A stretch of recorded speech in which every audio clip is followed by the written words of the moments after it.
Desde tempos imemoriais, a humanidade carrega consigo um fardo obscuro, a capacidade inerente para a crueldade. A história está repleta de episódios sombrios que revelam uma inclinação inquietante para o egoísmo e a frieza, muitas vezes sem qualquer ganho aparente. John Stuart Mill certa vez apontou que para que o mal vença, basta que as pessoas boas não façam nada. Em grandes desastres morais, uma minoria realiza a atrocidade, mas tal minoria é frequentemente capacitada pela apatia da maioria. Mas por que será que tantos escolhem o silêncio diante da injustiça? Tolstói sugere que a maioria de nós tem uma compreensão básica do que é certo e errado. Vivemos nossas vidas orientados por um senso comum de moralidade, sem nos embrenharmos em dilemas filosóficos complexos. Mas e se essa percepção do bem e do mal for superficial? Não seria um banquete perfeito para forças mais sombrias, como aquelas descritas por Screwtape no livro Cartas de um Diabo a seu Aprendiz, de C.S. Lewis. Lewis nos apresenta uma narrativa reveladora sobre a corrupção do bem cotidiano. O demônio Screwtape orienta seu aprendiz Wormwood a desviar humanos da bondade, focando-se não na corrupção imediata, mas na lenta erosão do valor moral do dia a dia. Sua estratégia é simples, mas eficaz. Incutir a ideia de que preocupações éticas e espirituais são práticas e sem importância. Assim, afastam-se as distrações inconsequentes, como a ética e a moral, fazendo com que o humano foque apenas nas trivialidades da vida diária. A grande ironia é que muitas vezes nos vemos como portadores de princípios, prontos para defender o justo e o bom. No entanto, há inúmeras vezes em que nos deixamos levar por estados emocionais momentâneos, esquecendo nosso próprio código moral. Essa dissonância, argumenta Lewis, é como um convite aberto para que forças malévolas invadam nossa vida, empurrando-nos mais para a indiferença e menos para a bondade consciente. É intrigante considerar como a apatia pode se enraizar em nosso cotidiano. Pequenas transgressões éticas frequentemente passam despercebidas. Pense nos momentos em que escolhemos ignorar um pedido de ajuda ou deixamos de corrigir uma injustiça menor por conveniência ou preguiça. Esses são os espaços em que a indiferença pode florescer, alimentando um ciclo de descuido moral. Um fenômeno interessante observado em estudos psicológicos é o bystander effect, ou efeito espectador, que descreve como a presença de outras pessoas desencoraja alguém a intervir em uma situação de emergência. Isso serve como um modelo poderoso para entender como a inação coletiva pode permitir que a crueldade prospere. A passividade, nesse sentido, não é apenas uma falha moral individual, mas um reflexo de como nos permitimos ser moldados pelo ambiente e pelas normas sociais ao nosso redor. A influência social também desempenha um papel fundamental nessa descida. Cercamo-nos de pessoas que admiramos, muitas vezes aceitando suas ideias moralmente dúbias sem refletir. Não queremos ser vistos como fora do grupo, então ajustamos nossas perspectivas para alinhá-las de forma conveniente. Assim divide-se a mente, rezando na igreja enquanto desprezamos nossas crenças num jantar social, em profunda hipocrisia. Um conceito relevante aqui é o da dissonância cognitiva, que descreve o desconforto que sentimos quando mantemos duas crenças ou atitudes conflitantes. Para reduzir essa dissonância, somos propensos a ajustar nossas crenças ou ações, frequentemente garantindo que o caminho de menor resistência seja tomado. Assim, a conformidade social pode levar à erosão gradual dos valores, fazendo com que ações anteriormente inaceitáveis se tornem a norma aceitável. Esse afastamento dos valores não é repentino, mas sim gradual. As ações tornam-se cada vez mais guiadas pelo conveniente e não pelo correto. Aos poucos, a linha tênue entre gentileza e crueldade desbota, permitindo que o maquiavelismo tome conta. Às vezes, ironicamente, estar em boa companhia não significa estar em boa moral. As influências podem corroer os valores que deveríamos sustentar. C.S. Lewis destaca que, no fundo, a moralidade não é apenas sobre grandes feitos ou erros evidentes, mas também sobre as pequenas decisões que tomamos diariamente. É sobre o mal cotidiano, a crueldade que qualquer um pode praticar sem perceber.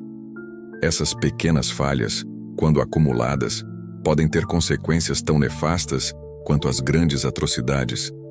As fantasias que cultivamos sobre nós mesmos podem ser perigosas armadilhas. Muitas vezes ficamos imersos em ilusões de nossa própria bondade, imaginando que no futuro faremos grandes gestos heróicos. Procrastinamos as responsabilidades morais, acreditando que um dia faremos a coisa certa. Enquanto isso, no presente, deixamos de agir, alimentando uma vida de fantasias ao invés de realidade moral concreta. No livro de Lewis, Screwtape destaca como essas fantasias podem ser prejudiciais, pois mantém o ser humano afastado de uma verdadeira autorreflexão. Em vez de confrontar a realidade de suas ações e suas consequências morais, a pessoa se perde em um mundo de "e se", onde sempre terá a chance de ser um herói no futuro desde que adie suas responsabilidades imediatas. Mas há uma esperança. A epifania, o despertar da consciência. Perceber-se imperfeito não deve levar ao desespero, mas à ação. Essa consciência é poder, a capacidade de resistir aos impulsos obscuros do dia a dia. Reconhecer que a luta entre bem e mal é constante e ocorre dentro de nós diariamente é o primeiro passo para a redenção. Este processo começa com a autorreflexão honesta, desmantelando as fantasias confortáveis que construímos sobre nossa própria bondade e confrontando as verdades inconvenientes de nossas ações cotidianas. Refletir sobre as obras de pensadores como Carl Jung nos lembra que o reconhecimento da dualidade dentro de nós mesmos é vital. Jung afirmava que ao abraçar nossa sombra, o lado mais obscuro de nossa psique, nos tornamos capazes de integrá-la e redirecionar essa energia de forma construtiva. Essa aceitação e conhecimento pessoal são passos fundamentais para alcançar uma vida moralmente consciente. É preciso reconhecer o papel crucial que o ambiente e o círculo social desempenham na formação da nossa moralidade e da capacidade de escolher entre o bem e o mal. Lewis nos lembra que ninguém é uma ilha. Somos constantemente influenciados por aqueles que nos rodeiam. Em Cartas de um Diabo a seu Aprendiz, Screwtape observa que uma das estratégias mais eficazes é cercar o paciente com indivíduos que exibem sofisticada indiferença moral. Esse conceito pode ser explicado por meio da teoria do contágio social, segundo a qual as pessoas tendem a adotar comportamentos, atitudes e até mesmo emoções das pessoas que as cercam. Quando o círculo social é moralmente ambíguo ou indiferente, é fácil cair na apatia moral. A pressão para conformar-se às normas sociais pode, então, substituir os nossos próprios princípios, transformando situações eticamente críticas em meros exercícios na sobrevivência da vida em sociedade. Frequentemente, o desejo de status e aceitação social leva à marginalização da integridade moral pessoal. Em nossa busca por validação, podemos evitar desafiar pontos de vista polarizados que consideramos moralmente errados, porque o custo social de falar pode parecer muito alto. Essa abordagem é capturada na vontade do paciente de Screwtape de impressionar seus novos amigos da alta sociedade, mesmo às custas de seus próprios valores fundamentais. O desejo obsessivo de aprovação social pode criar uma perigosa dissonância entre nosso eu público e privado. Tal cisão, embora muitas vezes imperceptível em sua formação, pode levar a contradições internas que alienam o indivíduo de suas próprias crenças centrais, até que já não saiba mais quem realmente é. Enquanto exploramos as causas e efeitos da crueldade cotidiana, é vital não esquecer o potencial de epifanias pessoais para reverter essa trajetória. A epifania, conforme utilizada por Lewis, é um ponto de inflexão, um momento em que as ilusões são despidas e a verdade inconveniente se revela de forma nua e crua. Esses momentos claros de revelação não são reservados apenas para os grandes eventos, mas podem surgir de pequenos insights em nossas interações do dia a dia. O desafio é estar aberto e receptivo para reconhecer esses momentos e usá-los como catalisadores para a mudança interna. Um diálogo sincero consigo mesmo, muitas vezes facilitado por práticas de mindfulness ou meditação, pode ajudar a cultivar a consciência e a prontidão para essas epifanias. Na essência, a mensagem transcendental de Lewis é que devemos nos esforçar para escolher o bem ativamente, mesmo quando parece mais fácil sucumbir à indiferença ou à comodidade moral. Essa escolha não é um evento único, mas uma série de decisões diárias que moldam gradualmente nosso caráter e nosso impacto no mundo. A ação moral se manifesta não em grandes gestos, mas em pequenos atos cotidianos de bondade e respeito. Seja dando um uso inesperado a um bilhete de transporte para alguém que precise, ou oferecendo uma escuta atenta a alguém em dificuldades, são esses movimentos de compaixão que impulsionam a mudança. O legado de Lewis em suas cartas e escritos reside no poder de suas observações sobre o complexo tecido da moralidade humana.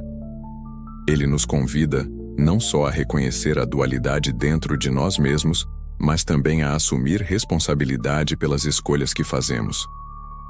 Ao fazer isso, somos capazes de redefinir nossa relação com os outros e, mais importante, conosco. A linha entre o bem e o mal, conforme Lewis sublinha, não é uma abstração distante, mas uma realidade prática que enfrentamos todos os dias. A responsabilidade de estar ciente dessa linha e de agir intencionalmente nos torna não apenas melhores em um sentido moral, mas também mais competentes para viver nossas vidas com autenticidade e integridade. Nós não somos apenas marionetes das circunstâncias. Mesmo quando nos deparamos com ambientes hostis ou pessoas que tentam nos influenciar de forma negativa, temos o poder de resistir. A consciência dessas dinâmicas e a responsabilidade subsequente que advém disso nos armam contra as tendências que podem nos levar a caminhos sombrios. Lewis nos lembrou que a luta entre os extremos de nossa natureza é constante e exige vigilância. No entanto, através da aceitação de nossa capacidade de tanto para o bem quanto para o mal, podemos iniciar uma jornada de transformação pessoal. A integração dessas polaridades internas nos capacita a fazer escolhas mais alinhadas com nossa verdadeira natureza, conforme afirmado por pensadores como Carl Jung. Ao encerrar esta reflexão, é essencial reconhecer que o reconhecimento de nossa dualidade interna, como debatido por Lewis, é apenas o ponto de partida. A transformação verdadeira vem da ação contínua e consciente. A cada decisão diária, por menor que seja, moldamos nosso caráter e contribuímos para o tecido social ao nosso redor. Vale lembrar que a bondade não precisa ser grandiosa ou ostensiva para ser significativa. Na verdade, são as pequenas escolhas, como demonstrar gentileza em interações diárias ou escolher a integridade em momentos de tentação, que acumulam peso transformador real. Nossas ações hoje moldam não apenas quem somos, mas também o exemplo que damos aos que nos rodeiam. Ao optar pelo bem, não apenas resistimos à escuridão, mas também iluminamos o caminho para os outros. Se você encontrou valor neste vídeo, convido-o a se inscrever no nosso canal e compartilhar suas experiências nos comentários. Como você escolhe a bondade no seu dia a dia? Que pequenos atos de bondade você encontrou transformadores? Vamos construir uma comunidade de apoio, onde as ações positivas são celebradas e tornam-se uma fonte de inspiração coletiva. Até o próximo vídeo. E lembre-se, o poder de escolher o bem está sempre em suas mãos.